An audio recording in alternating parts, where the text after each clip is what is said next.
শিয়াল ও বকের গল্প। এক শিয়ালের বন্ধুত্ব হয়েছিল এক বকের সঙ্গে। তাই শিয়াল একদিন বন্ধুকে খাবার জন্য তার বাড়িতে নিমন্ত্রণ করল। বকের ভীষণ আনন্দ, সব কাজ তাড়াতাড়ি সে সেরে নিল বন্ধুর বাড়ি নিমন্ত্রণ খেতে যাবে বলে। বক শিয়ালের বাড়িতে যেতেই শিয়াল তাকে ভীষণ আদর করে ডেকে নিয়ে গিয়ে বসল।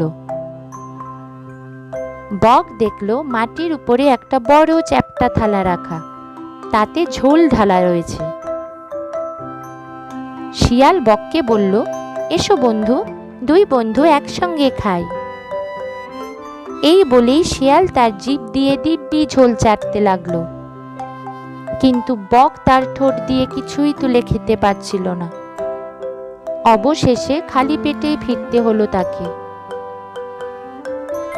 কিছুদিন পর বক শিয়ালকে তার বাড়িতে নিমন্ত্রণ করল। শিয়ালের তো ভীষণ মজা হলো, জমিয়ে খাওয়া দাওয়া হবে তাহলে। শিয়াল যাওয়াতেই বক ভীষণ খুশি, তাকে ঘরে নিয়ে গেল। শিয়ালকে খুব যত্ন করে একটা সরু মুকলা মাটির কুঁজোতে ঝোল খেতে দিল। ঠিক একই রকম ভাবে বকও বলল শিয়ালকে, এসো বন্ধু, খাওয়া শুরু করো। তা বলেই সে তার লম্বা সরু ঠোঁটটা কুঁজোর মধ্যে ঢুকিয়ে খেতে লাগলো, কিন্তু শিয়ালের মুখ ওই রকম পাত্রে ঢুকলো না। সে তখন ভীষণ চিন্তায় পড়ে গেল। সে শুধু বকের খাওয়া দেখতে লাগলো। বকের খাওয়া শেষ হবার পর বিষণ্ণ মুখে শিয়াল বাড়ি ফেরার জন্য তৈরি হলো।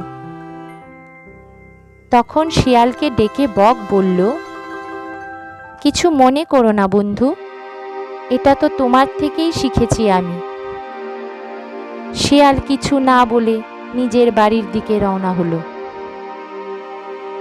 এই গল্পটির নীতি কথা হলো,